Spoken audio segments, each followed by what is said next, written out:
지난주 증평에서 진도 4의 지진이 발생했습니다. 인근 주민들은 잠에서 깰 정도로 흔들림을 느꼈다 이렇게 말하기도 했는데요. 그리고 최근에 일본에서 하루에 100번이 넘는 지진이 발생할 정도로 지진에 대한 우려가 커지고 있는 상황입니다. 오늘 지진 행동 요령에 대해서 자세히 좀 살펴보겠습니다. 원광대학교 소방행정학과 조송 교수 스튜디오 나와 있습니다. 어서 오십시오. 안녕하세요. 네.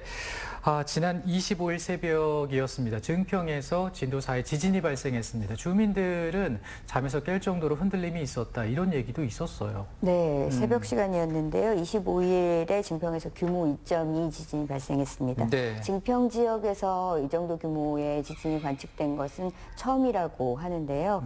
그 증평군 북동쪽의 7km 지역에서 발생한 것이고 깊이로 따지면 그 진원이 7km 이하 지역이었다고 하는데요. 네네. 흔들린 정도로 따지면 말씀하신 것처럼 충북 지역에서는 최대 4 정도의 흔들림, 진도로는 4 정도, 그리고 충남 지역까지로 보면 최대 2까지 나타나고 있었습니다. 네. 지금도 그 언급을 해주셨는데 지진을 이야기할 때 진도도 나오고 그 지진의 규모도 나옵니다. 그래서 그 진도와 규모 어떻게 다른지가 좀 궁금한데요. 네, 지진이 발생하면 이렇게 규모가 얼마다 혹은 뭐 인근의 진도가 얼마였다 이렇게 말씀을 하시는데 네. 규모라는 것은 이제 지진이 발생했을 때 지진이 가지고 있는 절대적인 에너지의 양입니다. 크기의 절대치인 거죠. 그래서 방출된 진동 에너지를 정량화해 놓은 것이기 때문에 지역에 상관없이 사실상 똑같은 숫자가 발표가 되게 되는 것입니다. 네, 네. 그리고 진도라는 것은 장소마다 느껴지는 상대적인 흔들림의 크기이기 때문에 이 지역마다 좀 편차가 있을 수 있죠. 그래서 규모는 측정할 때 우리가 지진계에 기록되는 이 지진파의 진폭, 진앙, 거리 이런 것들을 합산해서 이렇게 계산을 하게 되는데요. 규모라는 것은 이렇게 길이나 질량처럼 아주 절대적인 물리적 개념이 아닙니다.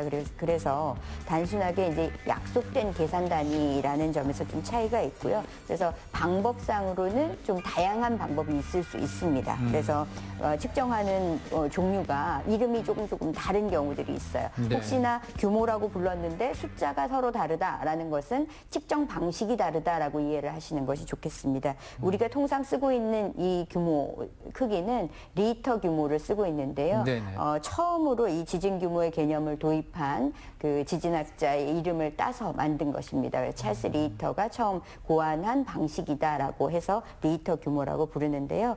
진도는 상대적으로 이제 각 지역별로 조금 다르다라고 말씀드렸는데 네네. 흔들림의 정도를 나타내는 말이기 때문에 진원지에서 멀어지면 흔들림 최초에 발생한 지점에서 멀어지면 멀어질수록 당연히 이 흔들림의 정도가 좀 덜 느껴질 수밖에 없겠죠. 그래서 숫자 차이가 나타날 수 있습니다. 우리나라의 경우에는 1에서 12까지 12단계로 나타나는 수정 메리칼리 진도 계급을 사용하고 있습니다. 네, 그렇군요. 그리고 이제 최근에 우리 국민들이 궁금해하는 것 가운데 하나가 일본의 대지진설입니다. 보도에 따르면은 하루에 100번의 지진이 있었고 또 닷새 동안 400번의 지진이 발생했다 이런 얘기도 있는데요. 7월에 일본의 대지진설 전문가들은 이에 대해서 어떻게 보는지 궁금합니다. 네, 저도 이제 그런 보도 봤는데요. 네. 이게 일본에서 조금 유명해진 소설 만화라고 그렇죠. 하더라고요. 네. 이게 1999년에 이제 작가의 예지몽을 토대로 해서 이런 그 작품을 썼다라고 하는데 이게 2011년에 있었던 동일본 대지진을 암시하는 듯한 그 장면이 나오면서 네. 좀 화제가 됐던 걸로 나오고 또 최근에 나온 완전판에서는 2025년 7월에 대지진이 발생할 것이다 이런 이제 예고가 나왔다고 해서 화제가 되고 있다고 하는데요. 이 여기서 말한 이 배경이 되는 지역이라는 곳이 실제로 100년에서 150년 주기로 대지진이 발생하는 난카이 해곡이라는 지역입니다. 네. 시조카현 앞바다에서 시코쿠 남부 그리고 규슈 동부 해역으로 이어지는 그 일본 지역에서 본다면 남서쪽으로 뻗어 있는 해저 협곡인데 필리핀판이 일본판으로 이렇게 파고들면서 하면서 생기는 세 개의 단층이 여기 900km 길이로 거대한 협곡을 이루고 있는 지역입니다. 이 지역에서는 그 지금 말씀드렸던 100년에서 150년 주기를 따져본다면 앞으로 30년 안에 지진 발생 확률, 대지진의 발생 확률이 80%에 이르는 것으로 일본 정부가 분석을 하고 있고요. 네네. 지난해에도 8월에 그 난카이 해구 끝부분에서 규모 7.1의 강진이 발생을 했었고요. 최근에 이렇게 다발하고 있다라고 보도되고 있는 가고시마현 인근 바다에서 규모 4 이상의 지진이 20회 이상 발생하기도 했습니다. 그래서 이 만화 속에 나오는 뭐 대지진설이 점점 더 이렇게 주목을 받고 있는 것이고, 그렇지만 이제 이 지역은 그 배경상 그 이런 뭐 설과 무관하게 네. 과거부터 이렇게 난카이는 대지진 우려 지역으로 아주 이제 알려져 있는 지역이고요. 네네. 최근에 이런 관측들, 특히 이제 관찰되고 있는 지진의 규모들이라든지 빈도를 볼 때도 지금 당장 지진이 발생해도 이상한 일이 아니다라고 보는 것이 전문가들의 한결같은 분석입니다. 특히나 이 난카이 해곡 최남단 지역, 여기가 100년, 150년 주기로 발생하는 대지진 우려가 있는 최고의 지역이라고 이제 입을 모으고 있고요. 이렇게 이제 한 자리에서 아까 말씀드렸듯이 뭐 4 이상 규모가 이제 20회 이상 난다, 이렇게 빈발한다는 것은 굉장히 이제 이례적인 것이라고 할 수가 있습니다. 그래서 지진 시기나 예측을 한다는 것, 그 시기나 특히 규모를 예측한다는 것은 굉장히 이제 어려운 일이기는 하지만 과도한 공포심을 유발한다든지 하는 것보다는 여기가 이제 우려 지역이다라는 것을 우리가 인식을 하고 지속적인 대비를 하는 것이 오히려 필요한 시점이라고 할 수가 있겠습니다. 네. 그 문제는 그 일본에서 지진이 발생하게 되면은 그 우리나라에 대한 그 피해도 굉장히 좀 중요할 것 같은데요. 우선 그 쓰나미 같은 경우에는 해안가 피해가 상당히 많을 것 같아요. 어떻게 보고 계신가요? 네, 지금 일본에서 대지진이 있게 되면 당연히 우리나라는 간접 영향권에 들게 되고요. 이게 간접 영향권이라고 우리가 말은 하고 있지만 이 수준이라는 것도 사실상 이제 그 과거에 2005년에 그 후쿠오카 서부 해역 지진 당시를 본다면 부산까지도 꽤 흔들림이 감지가 되는 네. 수준입니다. 그리고 우리가 이제 물리적으로 일본과 가깝기도 하고 동해는 수심도 깊기 때문에 말씀하신 쓰나미 우려도 당연히 있다라고 보입니다. 특히나 이 동일본 대지진의 경우에는 우리나라와 거리가 1200km 정도 떨어져 있는 지역에서 지진이 발생한 것이었는데, 난카이라고 본다면 남해안과는 800km 정도, 그리고 직선 거리로 따지면 700km 정도로 매우 가까운 거리고요. 수도권까지 포함한다 하더라도 우리나라 전체가 영향권 안에 들 수 있는 1200km 안쪽으로 들어올 수 있는 그런 거리이기 때문에 사실상은 굉장히 이제 조심스러운 부분이기는 합니다만, 큰 지진이 있게 되면 한반도 전체가 이제 그 변화가 있을 수 있기 때문에 네네. 반드시 직접적인 피해가 아니라 하더라도 이후 피해 가능성이 굉장히 높아지고 지진이 발생할 우려가 커진다, 혹은 지금보다는 강도가 세질 수 있다라는 우려를 표하고 있습니다. 네, 방금 이제 교수께서도 말씀하셨지만 일본에서 큰 지진이 발생하게 되면 이런 얘기도 있습니다. 지형의 변화가 생길 수 있기 때문에 우리나라도 지진에 취약할 수 있다. 이것은 좀 어떻게 해석하면 될까요? 네, 그것이 이제 가장 우려하고 있는 네네. 지점들인데요. 동일본 대지진 이후에 우리가 한반도 전체 지각 이동의 변화를 봤을 때 연평균 한 4mm 정도 그 크기가 변화했다고 이야기하거든요. 네. 이동 방향에 있어서도 약 10도 정도 차이가 발생한 것으로 이제 관측이 되고 있는데요. 이렇게 이제 그 동서 방향으로 우리나라가 이제 일본 방향으로 약간 끌려가는 형태, 네. 그런 모습의 변동이 있었다라고 보고 있는데, 이게 땅이라는 것은 원래 갖고 있는 응력, 이제 서로 응집하는 힘이 있는데 외부에 이제 충격이 있게 되면 이 응력도 자연히 좀 변화를 하게 됩니다. 그래서 지금처럼 이렇게 큰 지진이 발생하거나 주변에서 발생한다 하더라도 땅이 갖고 있는 힘이 기존보다는 약화되고 지진을 견디는 힘에서 조금 더 이렇게 떨어지게 되는 그런 변화가 있을 수 있습니다. 그래서 동일본 대지진 이후에 우리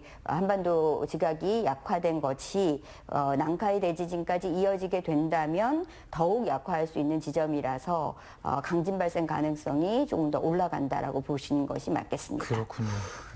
이제 그 우리나라도 더 이상 이 지진의 안전지대가 아닌 것 같은데요. 그럴 때일수록 더욱더 미리 좀 대비를 해놔야 될 것 같다는 생각이 드는데 지진 발생에 대비해서 저희가 어떤 것들을 좀 준비하면 좋을까요? 네. 지금 말씀하신 것처럼 자연현상으로 나타나는 이런 지진 같은 그 발생 원인들을 우리가 제거할 수 없기 때문에 지진으로 인해서 발생할 수 있는 피해를 줄이기 위한 노력들을 조금 해야 되는데요.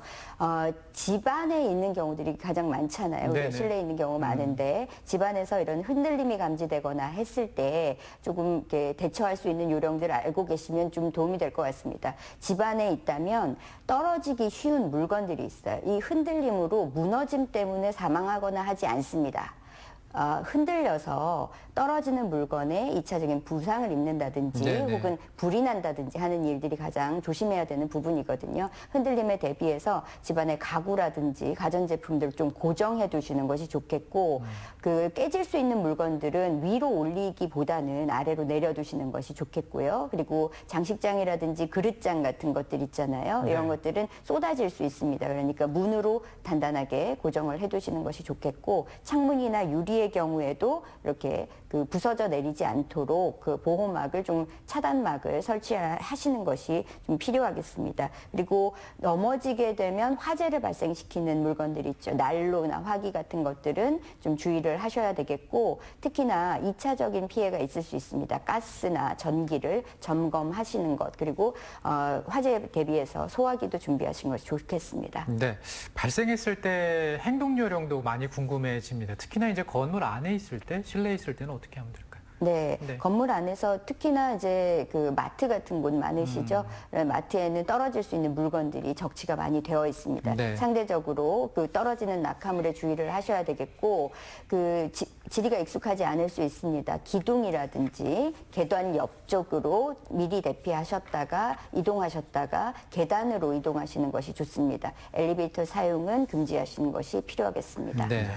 그 이동 수단에 있을 때도 행동 요령이 좀 궁금합니다. 뭐 자동차를 타고 있거나 아니면 기차 그리고 지하철 이럴 때는 어떻게 해야 될까요? 네, 운전하고 계신 경우라고 한다면 일단 몸을 피해야 되니까요. 차량을 갓길 쪽으로 오른쪽으로 이동해서 세우시고 정차하시더라도 키는 꽂아 두신 상태로 몸을 빠져나오는 것이 좋겠고요. 라디오라든지 이렇게 정보 청취를 계속해서 하셔야 되는데 최근에는 핸드폰으로 많이 그런 정보를 얻으시는데 네. 그 핸드폰의 경우에는 전파를 못 받게 되거나 배터리가 소진이 되면 무용지물이 될 수 있습니다. 이런 경우에 핸드폰만 믿고 있다가는 패닉에 빠질 수 있는 가능성이 있으니까 원시적인 전달 수단, 방송이라든지 아니면 그 확성기 이런 그 음성 이런 것들도 좀 주의 깊게 들으셔야겠습니다. 네, 지진 완벽하게 대비할 수는 없습니다. 하지만 오늘 알아본 것들 꼭 기억을 해 두시면 좋겠고 대비 잘 하셨으면 좋겠습니다. 우리나라도 지진에 안전하지 않다라는 것도 기억해 주시기 바랍니다. 오늘 조성 교수와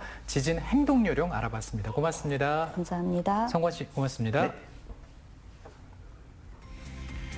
일상에서 탄소 중립을 실천할 수 있는 방법에는 뭐가 있을까요? 우리 지역에는 탄소 중립 포인트제 참여가 있는데요. 탄소 중립 포인트제 녹색 생활 실천 분야 누리집에 가입을 하게 되면요.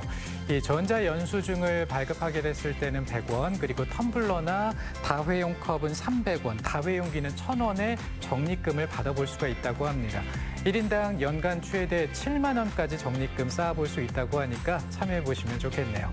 저는 다음 주에도 생방송으로 알차게 준비해서 찾아오겠습니다. 오늘 함께해 주셔서 고맙습니다.